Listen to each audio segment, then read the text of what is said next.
Yeah,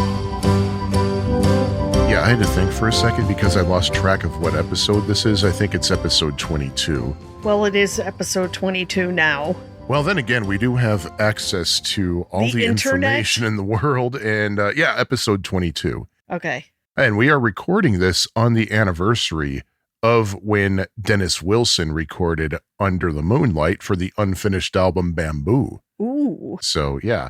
And I'm mentioning this because of something very important, because we are recording this at the end of April 2024. And the episode is being released June 18th, 2024, correct? I hope so. Yeah, I hope so too. So if any major events happened since that we did not bring up, you know now why we're so out of touch.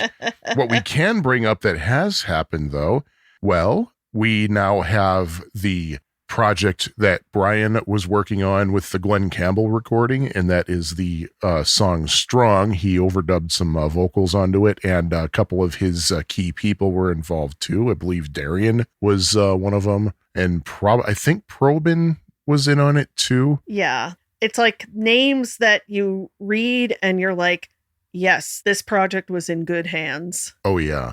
And it was a recording of the song Strong from Glenn Campbell's last album, Ghost in the Canvas, but it was reproduced. It was remixed, I guess, with a new backing track that's very Guess I'm Dumb-ish, if you haven't heard it yet. As it should be. I mean, the original one is fine, but I really love what they did. Yeah, I mean, it was the right thing to do, and almost in terms of Brian, it's kind of full circle. Yeah, right. I think he got a production credit on it too, didn't he? Oh, yes. Yes, he did. And what else have we? Well, there's the book. The book, that's right. I do not have that in my notes. Well, we will be we're not going to go into anything about the book now, but because this will be discussed in a future episode, because I only just started reading it, and Sean, of course, has to read it as well. Yes. So we might get to this in sometime in 2025. Maybe. For those who don't know what I'm talking about, this is basically the Beach Boys anthology. It's a very large coffee table book that covers the Beach Boys story in their words through I imagine fairly current interviews, as well as culled from multiple sources. Of course, the Dennis and Carl contributions are from quite a time ago, but culled from other books, from interviews, from filmed items, such as, I mean, a lot of the Dennis material comes from the, obviously from the 1976 special, where he was extensively interviewed and had some really great sound bites. And there's a lot of memorabilia in the book. Some we've seen before, some we haven't. So, I mean, I'm just into it a little bit, and I'm quite enjoying it. So hopefully you are too, if you're reading it. So that's something we'll be discussing later on. And we also got, I think since our last recording, we also got word about the documentary. That's going to be airing on Disney Plus starting May 24th. Which is well past by the time you're all hearing this, of course. And the IMAX release on Tuesday, the 21th of May. Why do they always do that on work nights? Really? Yeah, that's the day that my seniors' grades are due. So that is not a good day for me to like run out and go see something at a theater. They did the same thing with Love and Mercy. That showing was on it's like, come on, man. Jeez. But we're going to have that, and that will also be discussed in it. We've got a lot of material lined up for our little podcast here. Yes, we do. And it is my sincere hope, again, by the time you're listening to this, we'll know or not whether SiriusXM will... I can cross that off my list. Perhaps bring back the Beach Boys channel this summer, since in years past, the Beach Boys channel coincided with some kind of release or thing going on in the Beach Boys world. So I'm hoping that will happen again so that we can all listen to more of Bruce and Terry. Oh, good grief. As well as many other wonderful things. Yeah, of course, of course. Yeah, speaking of SiriusXM, Carney was interviewed on Eric Alper's show on SiriusXM. I'm going to confess, I don't know what channel he's on. so I can't say, oh yeah, what was? Well, it doesn't matter now because it's already over and done. So unless it's archived somewhere, well, Carney's been getting a lot of media lately, mainly I think because she now has a cooking show on AXS, which we don't get on our cable. I thought we did.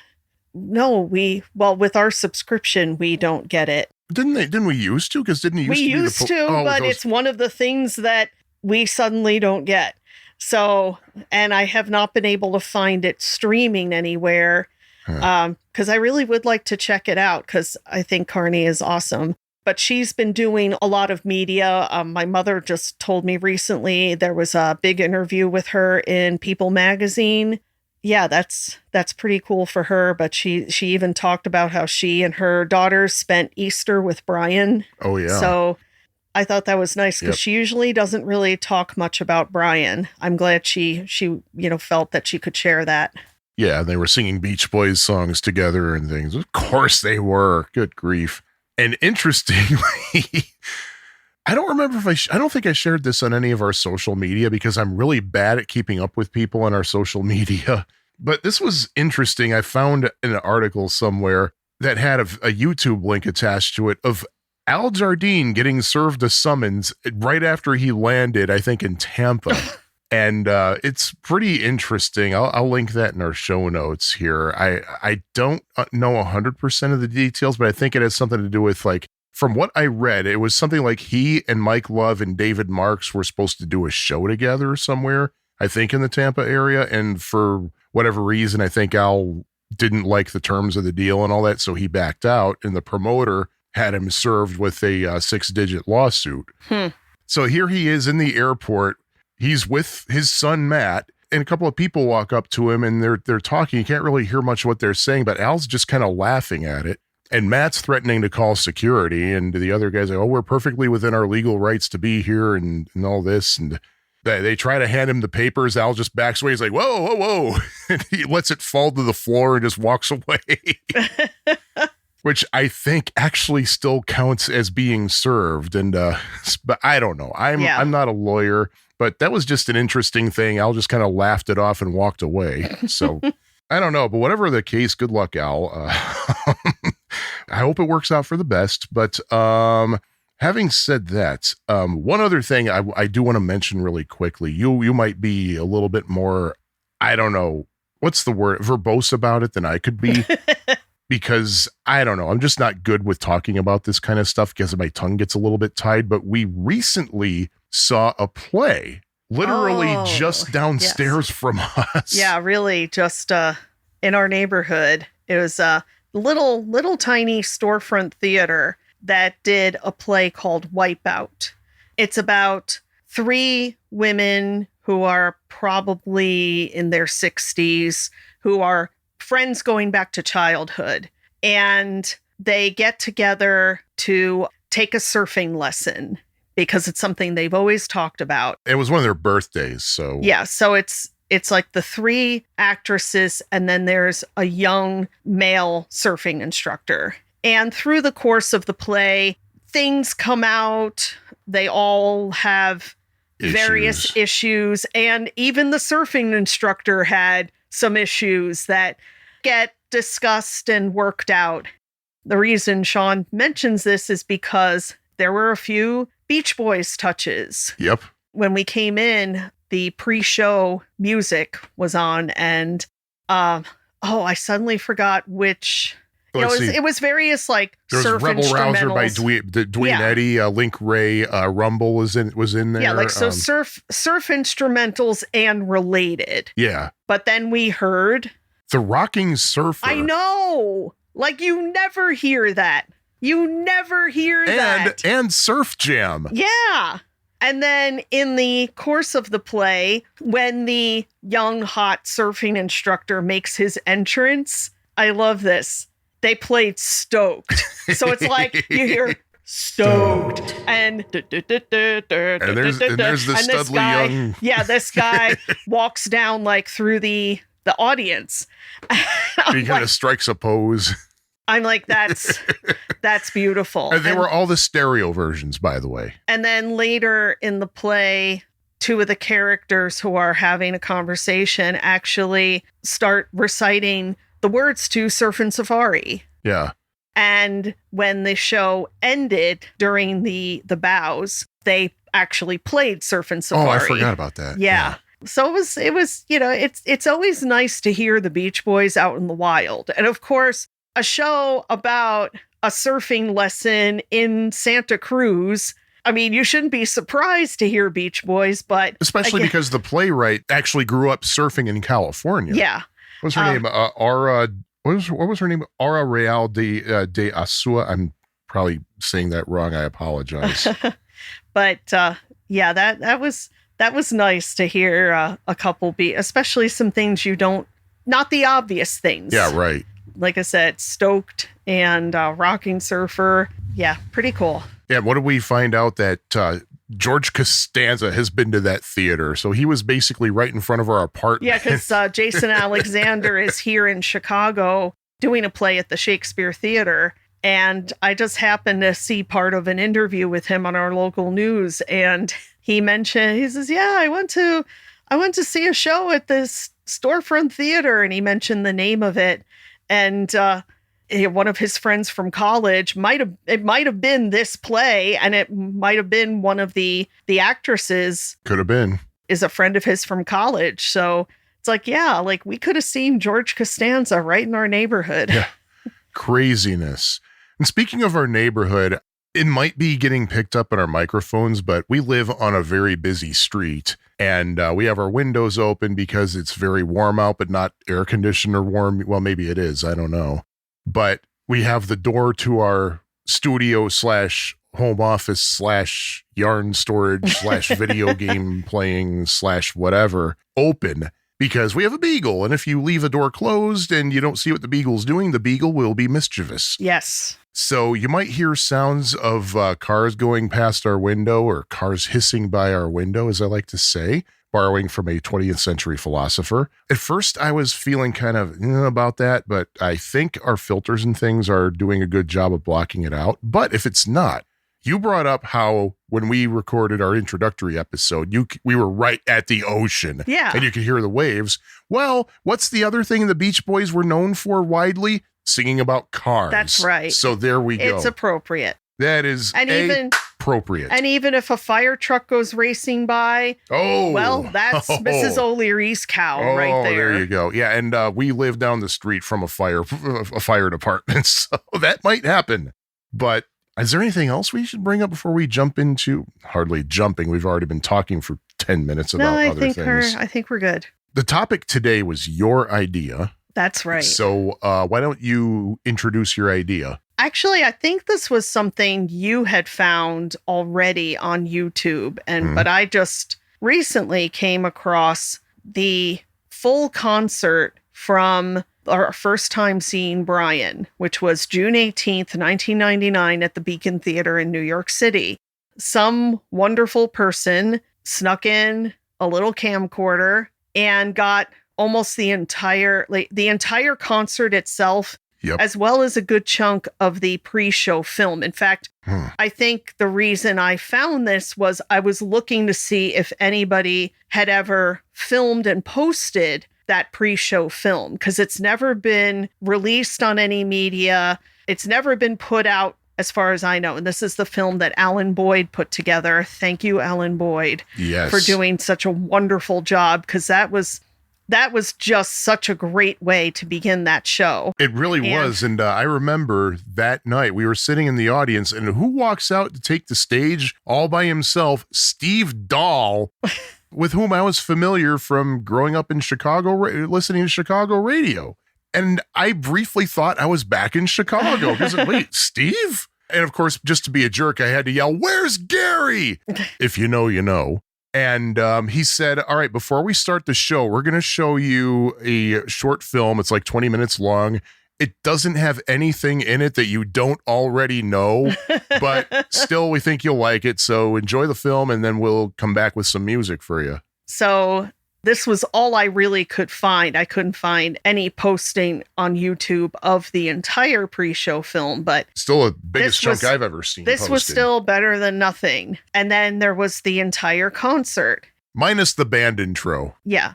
And I feel very fortunate that if there's one concert of Brian's from 1999 that was sitting on YouTube, it's the one we went to. So this was June 18th, 1999.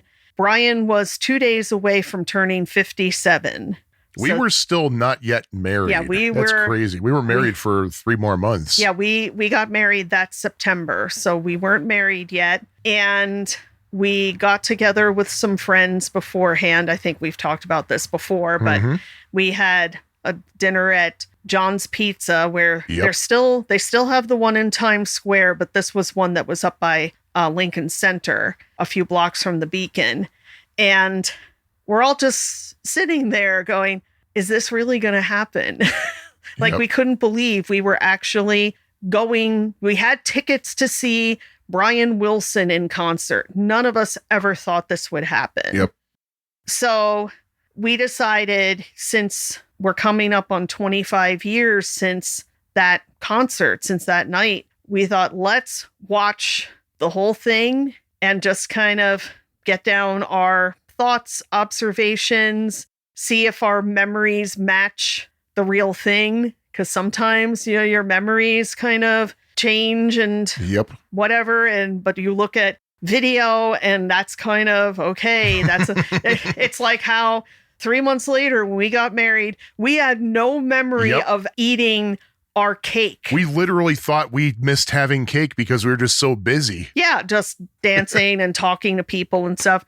But on our video, we're eating cake. Oh, there we are having cake. So we actually did eat cake during our wedding reception. Good so grief. Yeah, sometimes the video can disagree with your actual memories. So somebody doctored the video. It was AI. Oh, we didn't know it. And really, it's also looking back, man, 25 years was a long time ago. 25 years.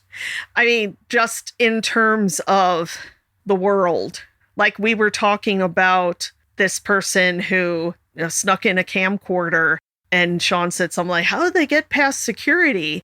I mean, yeah, in 1999, they might have. If you had a small palm-sized camcorder, then yeah, you could have done. We have a friend who actually occasionally would put a false bottom in her bag on top of a camcorder just so she could capture the audio. Yeah, but it's like, and get past security that way. But still, I mean, security for events in 1999, if it existed at all, it sure wasn't what it is. They did the little flashlight through the bag and using a little stick to move things around. But again, it's not like what we are used to post 9/11 and post other incidents and various reasons for concern. And I mean, 1999, we didn't worry about things like we do now. And I still don't worry about things. And it's, well, yeah, but I mean, I'm not talking you and me. I'm talking about people who run venues, people who are in artist management,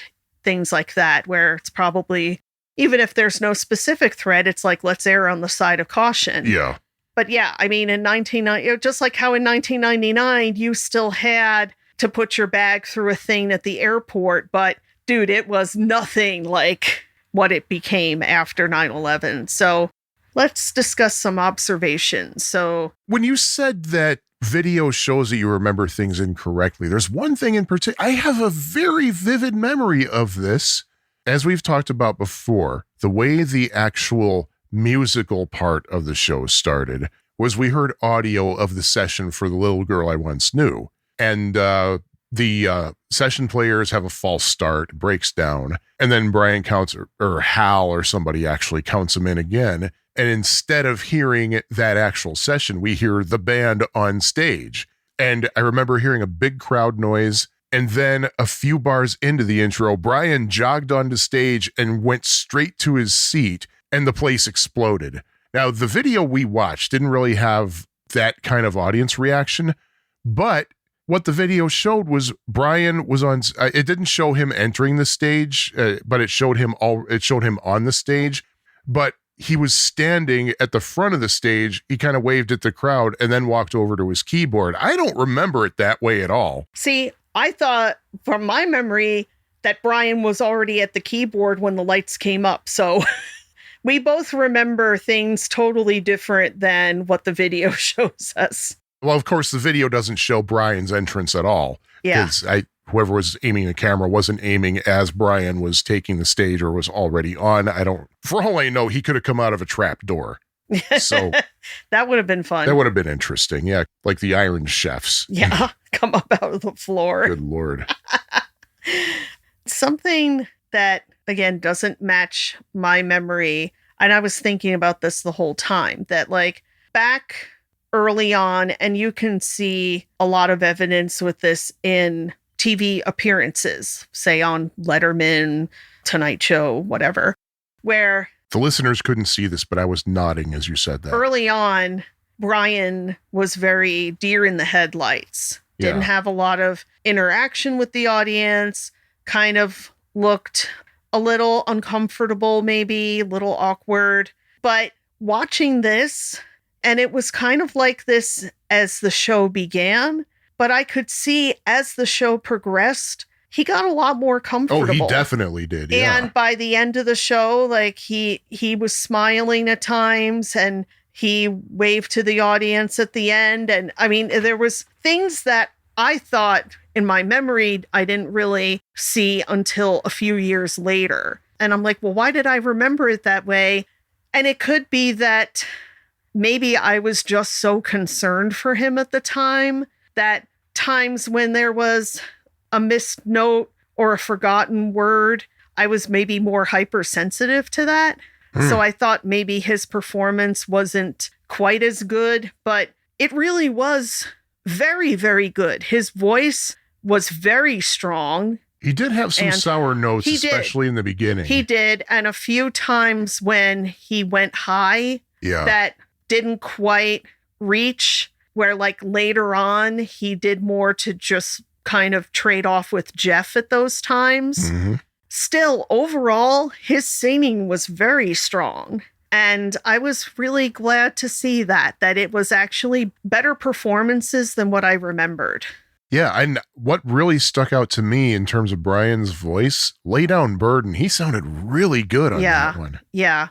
He sounded really good just on a lot of things. God only knows I was like, wow, I don't remember him sounding that good. And again, I want to emphasize that on June 18th, 1999, I was not the least bit disappointed with Brian's performance. I mean, I was hearts and flowers the whole time. Me too. But it's just, I also did not expect Brian to be the most pristine, polished stage performer. Like I went in there giving Brian a lot of leeway. But yeah, I mean, just watching the video now, it's like, okay, this was a lot stronger than what I remember. Mm-hmm. Oh, by the way, did we mention this is Tune-X podcast? I think we just said the episode number. Well, hey, y'all know now. Well, yeah, because you just started talking. Yeah. It's like I haven't been podcasting for 9 years.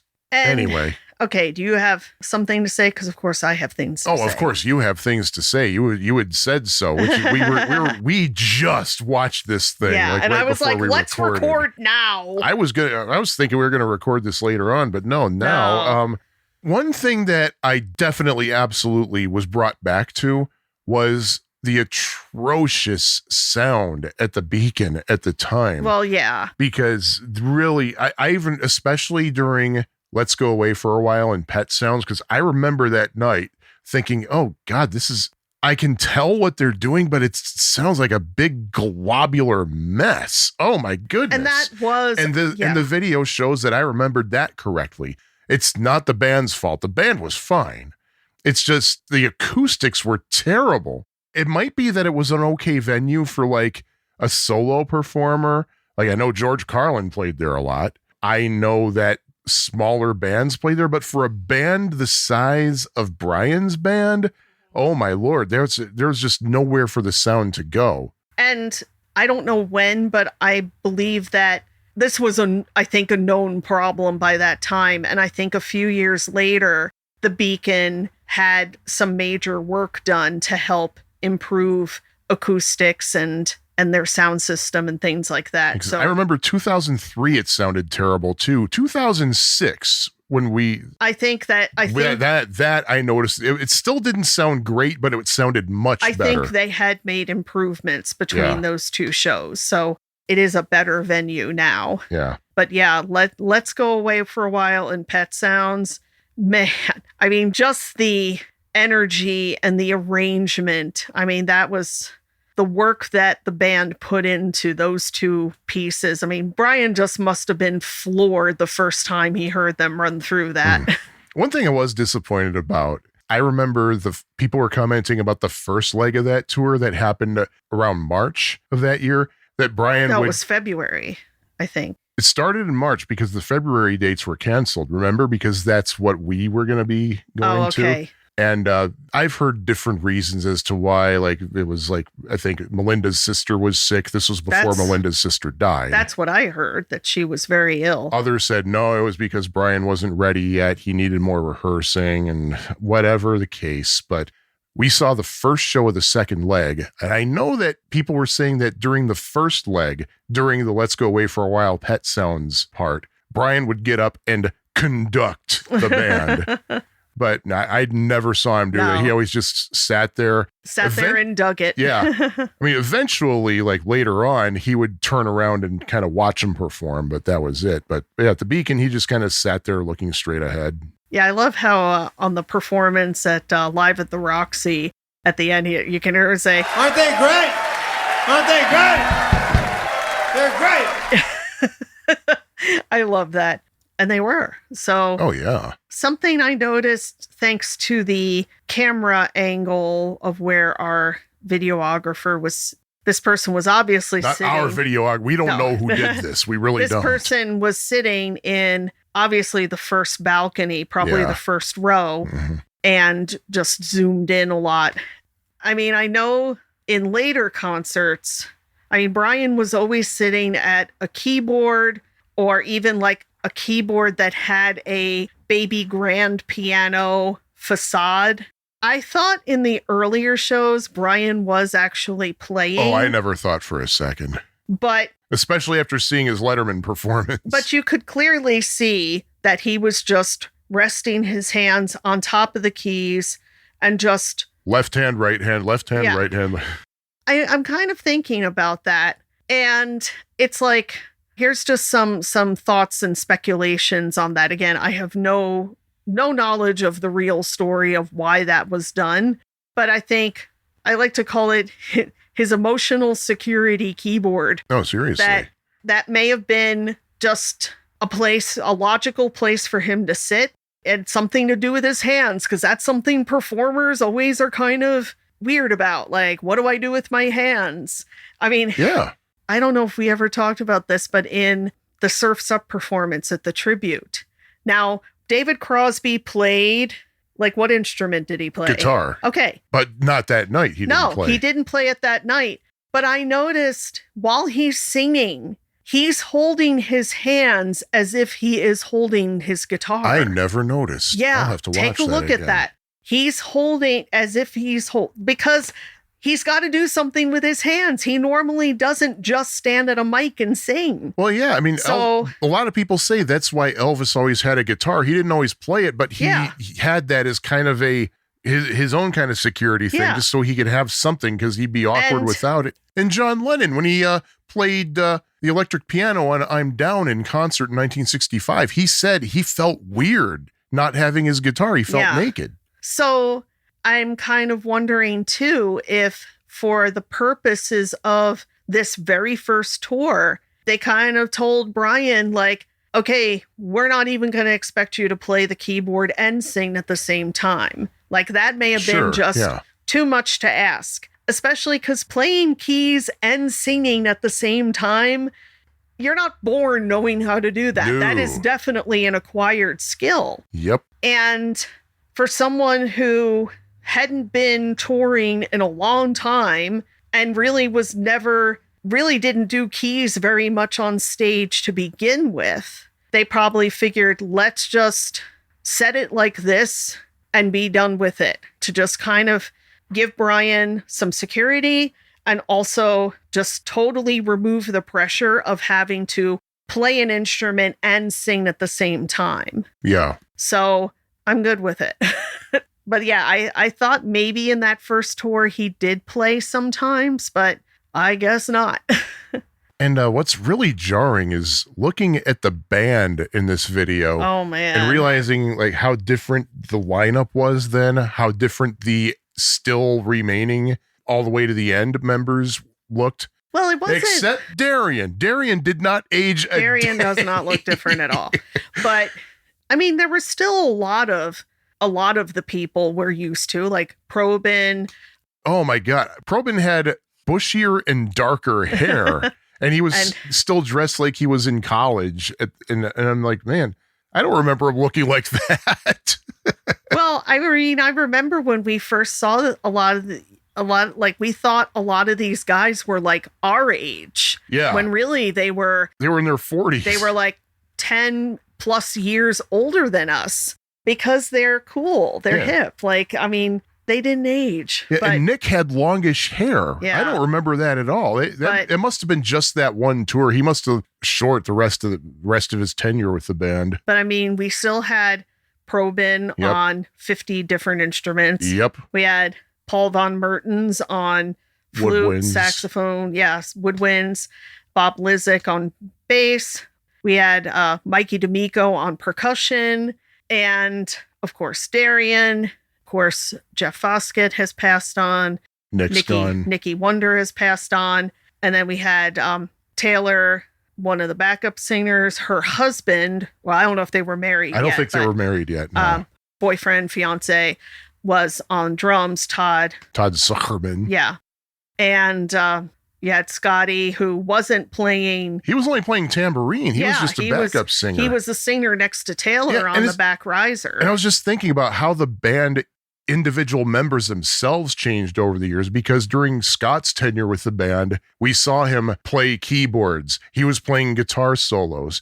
And at the Hammerstein Ballroom, he was playing drums. Yeah. So he could play everything. We never knew that. And there were just many little things that in this first tour that we got so used to seeing later on that we didn't have in this tour. Like, I listened really hard, but they did not do the little Gershwin motif at the end of Fun, Fun, Fun. Because I think that was something that Scotty did. I think he started doing that.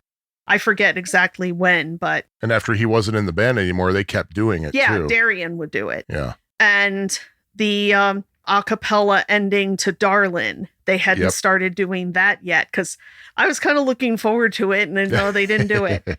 And the huge ovation after God Only Knows, because we had to compete with the London audiences who carried on after that. I only heard that ovation once, and that was the first Beacon show of 2006 that we went to. The second one, it didn't last nearly as long. Yeah, but still, people still made much of God Only Knows. What we both were surprised by when watching this video was the really super long ovation for Sloop John D. I know. I was like... And Brian even looked... He was like, what's going on here? Don't get me wrong. It was great, but it was like, okay... And why do I not remember that? You think that would be something we would have remembered. And there were things that just kind of in terms of arrangement of the set list, how like we really got used to the encore set being what I like to call the good old fashioned Beach Boys hoedown, where you have Barbara Ann and Surfin' USA and Help Me Rhonda. Maybe one or two other songs. I think for a while they did Johnny Be Good just because it was awesome. And then it comes, it ends with Fun, Fun, Fun. And then they come back with Love and Mercy. They still did all those songs, but they were kind of more scattered about through the set list. Yeah, Surfin' USA was in the first set, and it wasn't even the last song in the first set. And I thought this was odd. Like, well, they ended with their main set with Be My Baby. Okay. But I'm really used to hearing Good Vibrations ending the main set. Because it's like, what can follow Good Vibrations? Like, you need a moment after that. And then they came back and did Caroline No. I mean, it was beautifully done, but dude, that is not an encore song. I gotta say, though, that sounded better than I remembered. Yeah, it did. And I was sitting there watching this video thinking, wow, Brian really sounds nice on this. He really did. And even how, like, again, I'm used to having kind of the little Pet Sounds moment where you have Wouldn't It Be Nice, Sloop John B., and then God Only Knows. But God Only Knows was a few songs later. It wasn't right after Sloop John B. It was right after Lay Down Burden, which makes sense in the context of why they were doing Lay Down Burden. Oh, yeah, but again, this was a first tour. They may have looked at things and made changes going forward, but just after having been to 30 plus concerts and being used to things being a certain way, it's like, oh, it wasn't always that way. I mean, the set list itself, which you can find on setlist.fm. And Eric Anniversario's website, which still exists. Oh, wow. Does it really? I don't think he's been updating it, though. This definitely was a set list for the Brianista. Oh, yeah, absolutely. Like, this would not be confused with a Beach Boys concert. No, I just remember because when it was either when the first set ended or right before the second set started, in this video, you could hear people talking. And I remember hearing one guy say, well, he didn't do anything from his Sire album yet. But we start with The Little Girl I Once Knew, and then going into This Whole World. Yeah. And other things for the Brianista, of course, Let's Go Away for a While and Pet Sounds.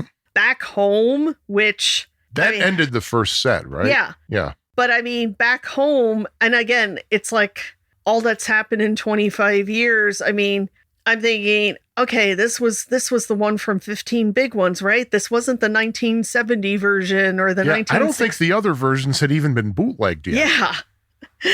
And I mean, now we have both of them on legit sources, right? Because the 63 version was on a copyright extension, right? I think it was. I think it was on and then the Big the B. 1971 was on the Feel Flow set. Yeah. Two different versions of it, too. And then 3 if you count the 76 concert version that has fake vocals in it. And we had Add Some Music to Your Day. Which replaced This Could Be the Night, by the way, which they did in the first leg of the tour. Well, that was good.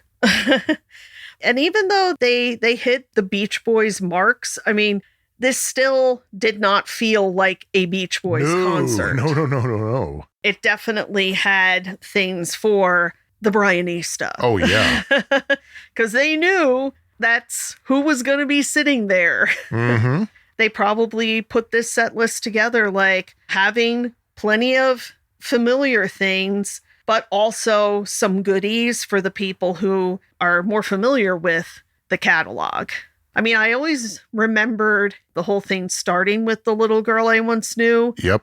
Just because, of course, that count in and everything. But I was like, oh, wait, This Whole World was song number 2. I remember that. And I always thought that Kiss Me Baby was song number 3, but it wasn't. It was several songs in.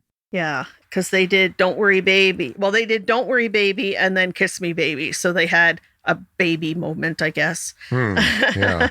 But again, it's just the weirdness of all the time that's passed, like in the film where Melinda's talking. I'm thinking, why aren't they cheering for? It's like, wait, she's still alive. Like, I'm thinking so, now. They can still cheer for her. No, but I'm saying if it was now, everybody would be cheering for her because she has passed away. But keep in mind, though, also, they may have, I don't remember, but they may have cheered for her anyway. Yeah. But we didn't see the whole film in this video. Yeah. So she was probably in there much earlier. Yeah. And I mean, there was definitely something that I wish was on the video that I do remember, where it's like Mike and Brian arguing over where Fun Fun was. Yeah, Fun Fun Fun was written. Was that in that film? Yes. Okay. Yes, because I remember when Brian said it was Salt Lake City, and everybody like cheered at that. That's right. Yeah. Okay. It's like, okay, Brian got the last word in his show, and where of course we know now that he and Mike were both like actually. Mike was much more correct. Mike was more correct than Did Mike say Salt Lake City? He said Salt Lake City. Oh, okay. It was written in the Salt Lake City suburbs. Okay, so Brian insisted it was Australia, but the thing is, Okay. they had already recorded Fun, Fun, Fun before they went to Yeah. Australia. okay, so Brian's actually said it was recorded in Australia. Yeah. So everybody cheered like, "Yay, Brian got the last word over Mike," but really Brian was wrong. And I remember that night too that Mike was getting booed And when there he was on the thing. and there was a shot of Murray, and Oh, Murray yeah. got booed. Murray I got remember booed, yep. that. Landy got and- booed. Well, as he should. And I remember at some point, Brian did comment, was the blue board up yet? It might have been. I don't think so. Or there was something where Brian said he didn't think it was appropriate that people were booing Mike, which I don't blame him. No, because that's, I mean, It's his family. It's his cousin. You know? yeah. And it's like, I mean, yeah, this was 1999 when everybody was still, Mike sucks. well, people are still like that today. There are still some, not And, nearly as many. I mean, the thing is, I was among the Mike sucks crowd back then, but not now. yeah, because we've gained some other perspectives, and it's like, I mean, things aren't always what they seem, especially where the fans Oh. are sitting. Yep. And when you're dealing with family dynamics, Mm-hmm. basically it's complicated. Yeah, I mean, oh, yeah. you can have family who can love each other and hate each other at the exact same time. I mean, that's just family. Yep. And if you're not in it, you don't understand. Yep.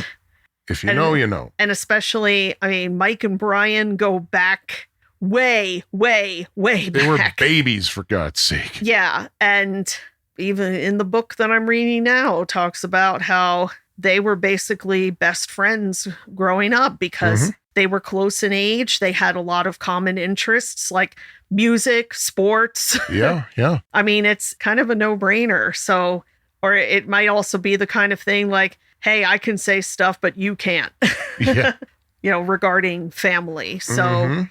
so yeah, I could see if that would make total sense if Brian was a little bit upset by that. You know, Yeah. being backstage and hearing that. But I kind of want to go back a little bit, talk about what the band looked like at the time. On drums, you had Todd Zuckerman, who was only in the band for that tour. I think he played on some of Brian's studio albums. Like, I think he's on that Lucky Old Son. I might be wrong about that. Taylor Mills, of course, Scott Bennett, all three of them long gone. Nick, unfortunately, gone, died in 2019. Jeff died the past year. Mm-hmm. Bob Lizick was on bass. He left for a short time, came back. Mike D'Amico on secondary percussion. I don't know if he was playing guitar on this tour, but I do know that in 2000, at least, he would sometimes play a left-handed guitar up by his drum kit. Of course, he left the band, then came back, left again, and came back again. We had Joe Thomas, who I believe was fired right after they toured Tokyo. Mm. Because the story that Bob Haynes told us, rest in peace, Brian knocked on everybody's door in the hotel and said, hey, band meeting, 15 minutes. And he basically got their permission to fire him. Wow. He's like, you know, he's a nice guy. He's a talented guy, but I don't think he fits in with what we're trying to do here. Can I let him go? And they're like, yeah, Brian, it's your band. You call the shots. Oh my God. I never heard that story, but oh my God. That's so Brian. That's so adorable. Yeah. And Steve Dahl was just kind of sitting off in the rear corner with an acoustic guitar. He had said in the past that he was basically there just for moral support for Brian. But he also made a damn fool out he of did. himself because, and I remember seeing this, like, Oh, I remember. it doesn't really show up on the video, Yeah. but in the video, you can see during Good Vibrations, Probin is right behind Brian playing the woo-woo machine, as he did always. Which may or may not be a Tannerin. I don't remember seeing him doing that back then, but I know he was. well, because Because I had heard from other people. I mean, Wait a minute. Why is Steve waving his arms around a theremin when Probin's the one actually playing? but like he was down front, standing like pretty much right in our sight line. Yeah. Because we were sitting kind of to Brian's right. Yes. And so yeah, they actually had a theremin, and Steve Dahl is waving his arms around, just looking absolutely ridiculous. Yeah, he had no grace whatsoever. And I mean, we've seen I don't remember if we saw this before this show or if it was later, but there's a brilliant documentary from around 1993 about the theremin, where they actually had, and Brian was interviewed for it and actually played a little bit of theremin, not a woo-woo machine, an actual theremin. Which never appeared on a Beach Boys record, by the way. There was never a theremin on a Beach Boys or Brian record. It was always the woo-woo machine. Yeah. But they had some people who had played it kind of back in the heyday of the theremin, and they were all like 95 years old and looked amazing. Well, so it's almost like, okay, is there some weird electromagnetic force that is kind of keeping these people like looking younger than you would expect a 95-year-old to look? One of the main people he talked to was that Clara lady who knew Lev Theremin very well. And I remember on SNL one night when they were cutting to a commercial, she was playing. I was like, wait, she's playing Sleepwalk on a theremin with the SNL band. Yeah, I mean, it wasn't like she was announced or it was just she just there. Appeared. Yeah, and the people who actually played the theremin, it's very subtle hand movements. Yeah. Oh yeah. It's very, very careful. Have you ever, you're not like waving your arms like a lunatic. Have you ever tried a theremin before? No. Yeah, those things are sensitive. Like you don't have to go swimming your arms around. And what's kind of cool is in that documentary is one of our fan friends who was at the show that night. Yep, and Dan Lega, who also asked us about the Jack Riley lyrics. He was at the time he worked at NYU and got to sit in on a little performance and interview session with that was filmed for this documentary. So that was kind of cool. Yeah, you can see him in the classroom. Yeah. That makes at least two of our East Coast friends who are on a DVD of some kind. So like Steve Dahl looked like an idiot, and he did not. He had no idea what he was doing and looked foolish. Well, he admitted that he said that was all for show. That wasn't okay. Well, it wasn't his show. Like he wasn't trying to make it look like he was actually playing. But he did look. It did look ridiculous, and he should have just sat his butt down. But yeah, fortunately, we didn't have to see that on this video. Yeah. We saw just Brian singing and could see occasionally Probin behind him playing the proper thing. Yeah, so there was him, Joe Thomas, Paul Mertens, of course, who's been with the band since before that tour, because he played on Imagination. I think Scott did too. Yeah. And maybe Todd, I don't know. I don't know if all the Chicago Chicago crew was on it. Steve Dahl did co-write Your Imagination, I know that. And we were both stunned when we saw Paul in this video because he looked like a kid. And there's one point in the concert where he's not wearing a sport coat. I always remember him wearing a sport coat. And with that sport coat off, he looked skinny as a rail.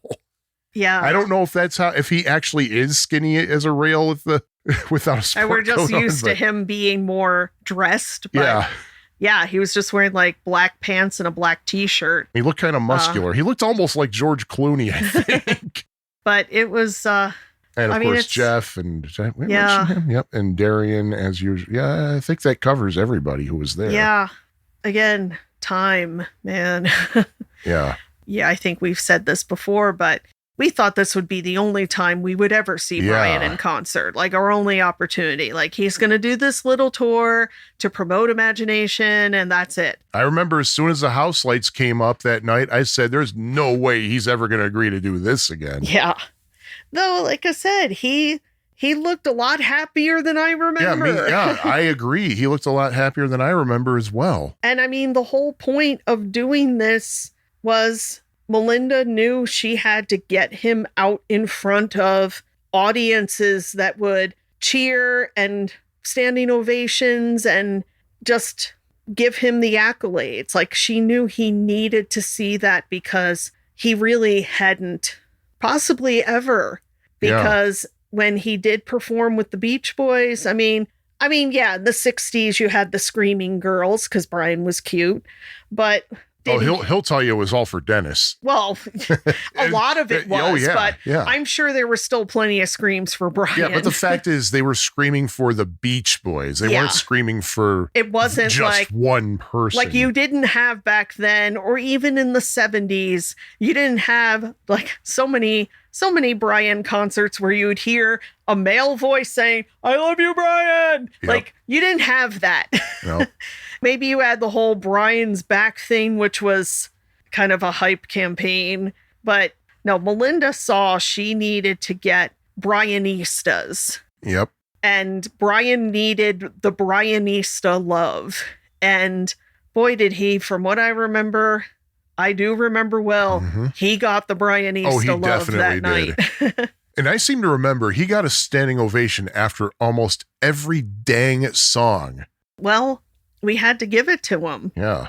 I mean, because I'm sure there's a portion, there definitely was a portion of the audience who had seen Brian back in the 60s. Maybe some lucky few who saw him at other times. But for many of us, this was definitely the first time we were going to see Brian front and center singing his own work. Yeah. Like I said, we didn't think this was really going to happen. I remember sitting at John's Pizza and thinking, if Brian decides to not take the stage, if he just totally wigs out, they have to cancel the show, it's okay. We know Brian. Yeah, but this is not something that he is used to.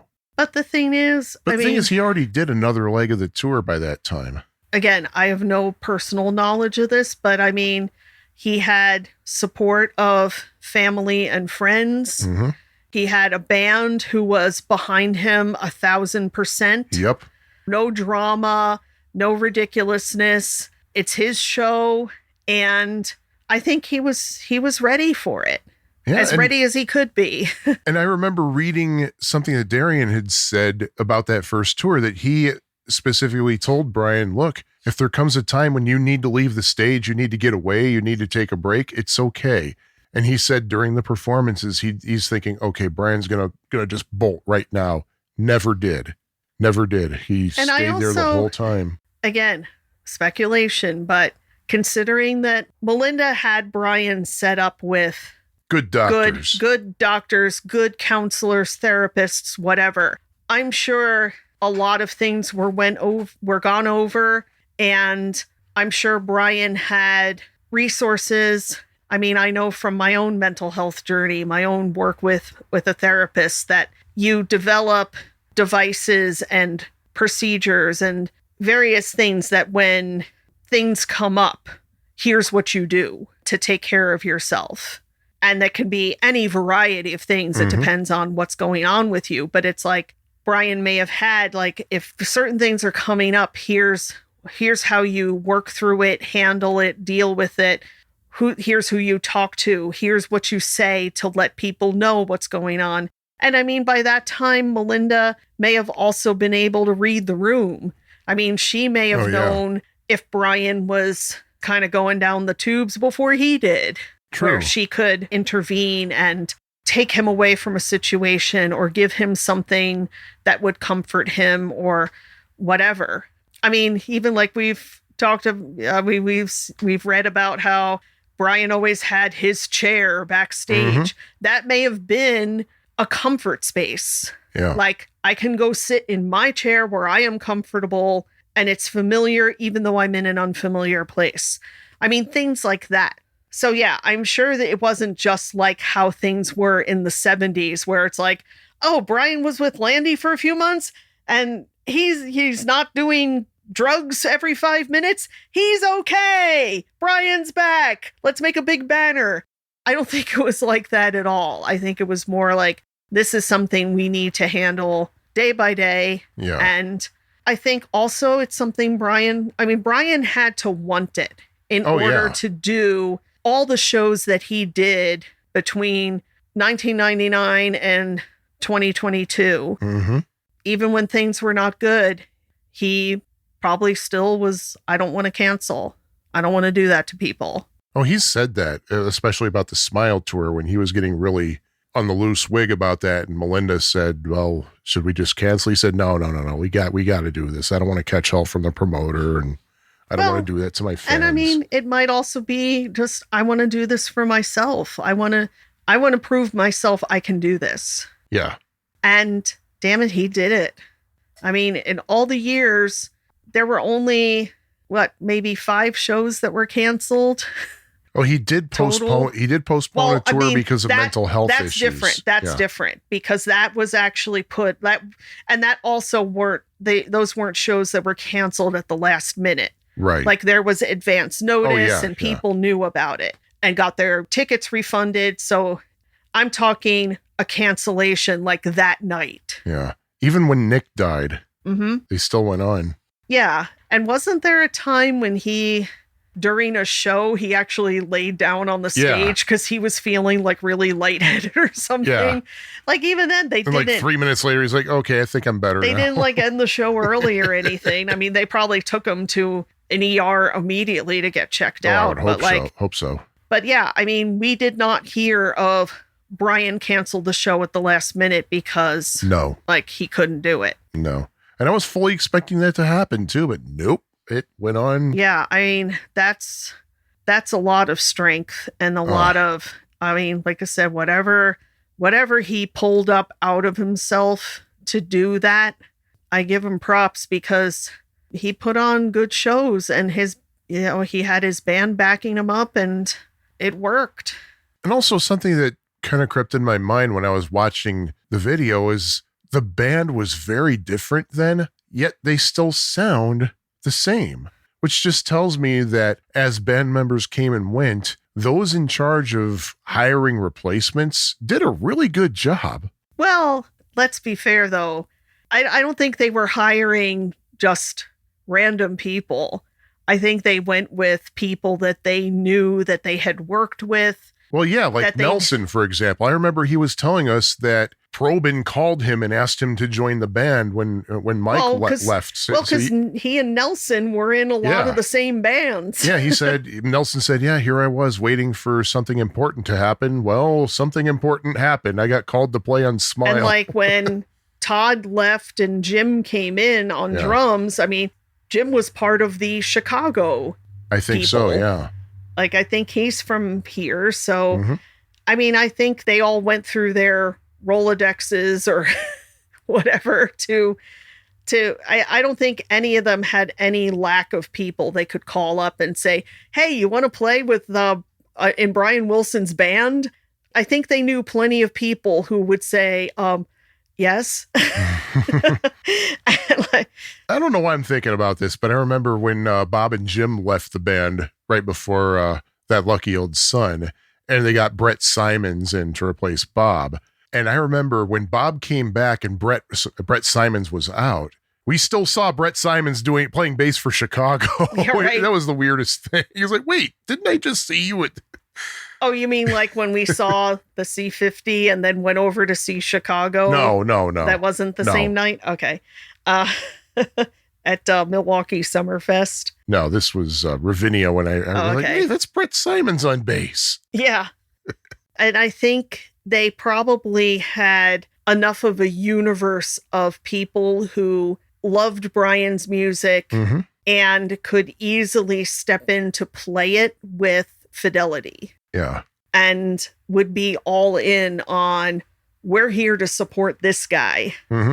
Like, you're not here for your own ego or anything. You're here to support Brian Wilson. Yeah. And I mean, that's just kind of like how we saw with Paul McCartney's touring band. They were all in on Paul. Yeah, I'm sure it was a hard job for Paul to find people willing to support him. Well, no, I mean, that's kind of how like some of the guys in Wings seem to be kind of in it for themselves. And it's like, no, just because the band is called Wings, there's a Beatle over there. True. So it's like, yeah, you're really not in this for your own. Well, they also left out of anger too, because they were actually getting screwed out of money. But well, yeah, but I think, I don't think it was hard to staff that band with people who were definitely on the same wavelength. Yep. And that's the thing too. It's like there's probably a vast community of musicians in LA who are into power pop, who are Robbie Wrist. who already know a lot of this stuff, who can already play this material, who have played Pet Sounds and Wild Honey and all these things at various shows and events and whatnot. Oh, I know the feeling. Yeah. But it's like, I mean, what they were playing, was it, were you saying about Good Vibrations? And it's like, we learned for ourselves that Good Vibrations really is not as hard as you would think. Yeah, it really isn't. Like it's studio production, of course, forget it. I'd never be able to reproduce that. But performing the song itself and the harmony parts, it's hard. Yeah, it's heroes pretty and doable. Villains on the other hand. Yeah, let's not go there. Oh my goodness. Hey, I loved every minute of it. Oh, me too, including when I held my chromatic harmonica upside down accidentally. Yeah, and when I thought I made a mistake, but I really didn't, but I almost screwed things up anyway. But everybody screwed something up. Yeah, but it was okay. We all lived. Or it's like when they did Let's Go Away for a While in Pet Sounds, it's like, oh my God, like we actually performed that. Hey, when I was watching that on the 1999 concert, I got a flashback to myself playing lead guitar on Pet Sounds, and that was my favorite musical moment ever. But again, it's like, I mean, just all that has happened in our lives, in the Brian world, in the world. I mean, 25 years maybe doesn't seem like a long time in some perspectives, but man, a lot of stuff has happened. Yeah, Smile, that lucky old son. And I always single this track out. Half Moon Bay. I love it so much. Oh, man. Yeah, I mean, we had no peer pressure. Yep. We had just so many more tours. So many more kids for Brian. Yeah. Well, yeah, I mean, Brian having a very happy home life, just kind of settling down and just being able to enjoy what all of the muck in his life and in his head didn't allow him to enjoy when he was younger. Yeah. And what else has happened over those 25 years? The huge, massive relief that Summer in Paradise would not be the final Beach Boys album, nor would Stars and Stripes. Well, yeah, we had That's Why God Made the Radio, yeah, which was a lot. Was it Andrew Doe who said that it's a lot better than it deserved to be? Well, that was such a good album. Or kind of like after we saw that C50 concert. That was such a great concert too. I was like, there was not one thing about that was so cool. There was not one thing about it that was embarrassing. I hate to say it, but there was potential. Oh yeah, but they looked great. They sounded great. They were all in it together. Yep. And I like that for that show you had a hybrid of Brian's band and Mike and Bruce's band. Yeah. Like they were all in it together. Yep, and they were all fantastic. And even their clothes look great. Their clothes are fine, yeah.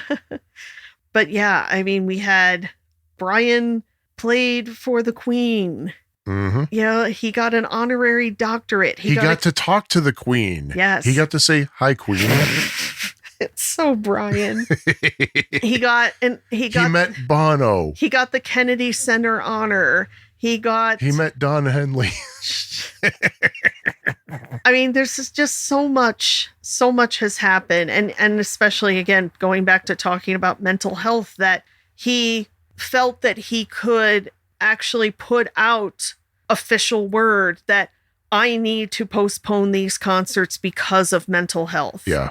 Like he actually could say that, which is just such a beautiful thing, because the more we talk about mental health, the more it is normalized. Yep. And to be able to say, I need to take care of myself, and realize that it really is no different than somebody with cancer taking time off of work because they have to go through chemo. Yeah. Or somebody who is pregnant, who has a high-risk pregnancy, and they have to go on complete bed rest for the last few months, which means putting aside work, social obligations, everything, because you need to stay in bed and take care of yourself and your baby. It's no different than that. And we have to realize that and respect people when they say, I need to take care of my mental health. Mm-hmm. Or else. I've done it. You've done it. Mm-hmm. And people around me have done it. And that's such a great thing that, you can complain about our society, and there are some things that are not good, but one thing that is good is that we have evolved in that way that people can talk more about mental health than ever before. So thank you, Brian, for that. Yes, absolutely. Does he listen to us? I don't know. I don't care. I'm putting it out there in the universe. I mean, you can't give Brian too much love. Yep. The man deserves it. Having said that, coming up in a future Tune-X podcast, we will have a no Brian episode, and I'm not even joking about that. Yeah, it's kind of like, the Garfield without Garfield. Yeah. The strips where like they remove Garfield, and it's just like John talking to himself or something. It's going to be like that. We're going to talk about the Beach Boys without talking about Brian. Yeah. That's going to be weird. Yeah, totally opposite of what we've been doing today. Yeah, this was the Brian love fest, but yeah, it was interesting to kind of go back 25 years and revisit a very important night for us. Now, this is the part of the episode in which I would love to say we will link that show in our show notes, but unfortunately, whoever uploaded the video took it down. So you can still see parts of the Beacon Theater show from 1999. Like, I know Caroline, it's been up there for a long time and it's still there as of when we recorded this. But between the time we realized the whole show was up and now, it had been removed from YouTube. Thankfully, I used one of those YouTube downloader websites where you could actually download a YouTube video. Yeah, really, that was a savior. Yeah, I'm glad that we had the foresight to do that. If you find something really valuable on YouTube, download it because it might not be there in 5 minutes. Yep. What I will link in the show notes is the site that I usually use. A lot of if you have like hypersensitive like fraud detection on your browser, it might be set off by it, but at least with what I have, it's been totally safe. I use a Mac, so if there are any viruses attached to it, it's probably a Windows virus. But yeah, it's I'll put a link to that in the show notes, and I might just delete all that rambling I just did. But oh well. Yep, we do our own post-production because that's what we can afford. But is there anything else we need to talk about? I'm going to be 50 this year. My voice is still changing. Your voice is changing now. Good cow. I mean, I think we covered it. So anyway, Tune-X podcast episode 22. I believe what we're going to do next is episode 23. I think that's what we have scheduled. That would be a really good idea. Yeah. And I'm Sean. And I'm Lisa. And since the Brian concert, we also got married. So yeah, we got married in the past 25 years too. So yeah, it'll be 25 this September. Yep, on the anniversary of Smiley Smile. Ooh.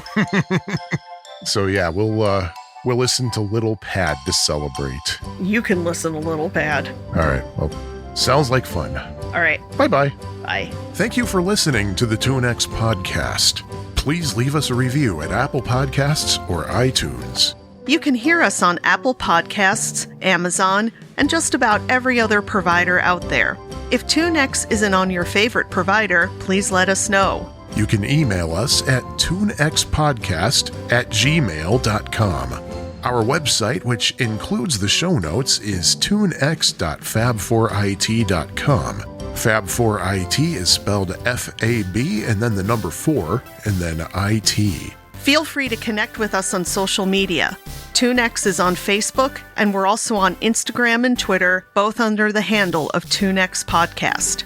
Our opening and closing theme, Melody 10, was written and performed by Scattered Frog. All other music and sounds used in this episode remain the properties of their respective copyright holders and are used for the purposes of commentary and review. No infringement is intended. We'll see you next time, folks. Until then, don't back down from that wave.